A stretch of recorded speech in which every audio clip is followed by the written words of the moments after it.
Shalom, Chaverim. I just recently read an interesting fact. Amongst the top 10 nations that export arms, our beloved Israel is one of them. And I wasn't sure really if I should be proud of a small little country that's now exporting arms to countries and nations much bigger, much more powerful, have a lot more people and a lot more resources. And I was thinking to myself, well, they say that invention is born out of necessity. Here's a little country that's been fighting for its life, for its very existence, surrounded by many enemies, and God gave Yiddish a copy. God gave intelligence and He gave wisdom to the Jews and to the people of Israel, and therefore they're able to protect themselves, and now they're willing to share that with others. But together with that acknowledgement and perhaps a touch of pride is really a very deep sadness. Is this what Israel is all about? I read a story which is actually true. There was a gentleman that lived in Manhattan, and though his father was quite orthodox, he himself was what they would call traditional. So he did not go to the shul that often. When it came to the yahrzeit, which is the anniversary of his father's death, he wanted to honor his father, so he decided he would go to shul that Shabbat. Quite a long time had passed since he came to that particular shul, so he sat in the back, felt a bit awkward, but he was waiting. He knew when everyone gets up to say the Kaddish, he would participate. It happened to be that the Shamish, the beadle, was looking around who to honor by calling them up to the Torah, and noticed that this fellow, a stranger, was sitting in the back. So essentially, after all the people were called up to the Torah, he walks over to him and he says, we have an honor, it's called Hagba, lifting the Torah. Can I offer it to you? And being that he had not been in the shul for quite a while, he wasn't exactly sure what he's supposed to do, but he figured anything with the Torah is good. So he gets up there, and they tell him, you roll out the scroll, and then you lift it, and you show it to the community to your right and to your left. And he figured, well, how heavy could a Sefer Torah be? And he tries to lift it, and it was a lot heavier than he had imagined. In addition to which, he was quite nervous. And as he lifts it, he almost drops it. And he could actually hear a gasp from hundreds of eyes that are looking at him. He was completely mortified. He felt terrible. He almost dropped the most important thing that the Jewish people have, and he put it down, and he slunk back to his seat. He's thinking to himself, this will not happen again. What does he do?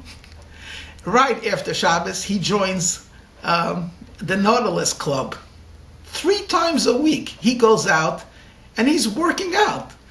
And he's lifting weights, and he's doing the cardio stuff, and he's lifting 100 and 150 pounds. He finds his chest expanding 2 inches, and he has biceps. And he's going to make sure that when he's called up to the Torah, he'll know what to do and how to do it. 7 months pass. He's ready. Goes back to the shul. Same shul. Sits in the back. And he knows that the Shamash will look around to try to find the stranger. And sure enough, the Shamash sees him, actually recognizes him, and in the middle of the Torah reading says, can we offer you an honor to go up to the Torah? Sure. He strides up, very confident. Gets up there. They open up the Torah, and he looks at the one that's reading Torah. Let me do it. And he opens it up not to 3 columns, 8 columns. He bends his knees. He lifts it. He shows it to the congregation. And once again, he hears the gasp. Put it down, put it down. He says, I'm okay. And they say, friend, this is not the end of the Torah. We called you up for an aliyah. You're supposed to say a blessing over the Torah. Yeah. Very, very embarrassing. Here he was preparing for the honor, but he was preparing for the wrong honor. Instead of reading the Torah, he was preparing to lift the Torah. I often think to myself that we're outstanding. We Jewish people are truly outstanding. And the state of Israel often represents, in a way, some of the best of Israel, the best of the Judaism, the best of the Jewish people. So what are we preparing for? To export arms? Aren't we the people that believe that the Mashiach will come and that our job is to accelerate the coming of Mashiach? And our job is to prepare a world to receive the message of the Messiah. And what is the message? That there won't be any more war, and that the sword will be turned into to the plow, be used for plowing, and so on and so forth. No, I'm not advocating that Israel give up its arms. Whatever it needs, it needs. It has to support, it has to defend itself. That's a mitzvah. But for Israel to be known, that's the greatness of the country, that it has the best Uzis and the best fighter planes, and they're exporting it to India and so on and so forth. No, I think we're a little bit misdirected over here. I think we should understand that what we've truly, the best of Israel has to offer is a land that exports morality, that exports wisdom, that exports goodness. I would like to see more Jaffa oranges. I would like to see more Torah scholars. I would like to see people that not only talk ethics, but act ethically, coming from Israel, to become truly the lamplighters of the world. Let's hope and pray that the Jewish genius will be used properly, and we will produce what we have to produce.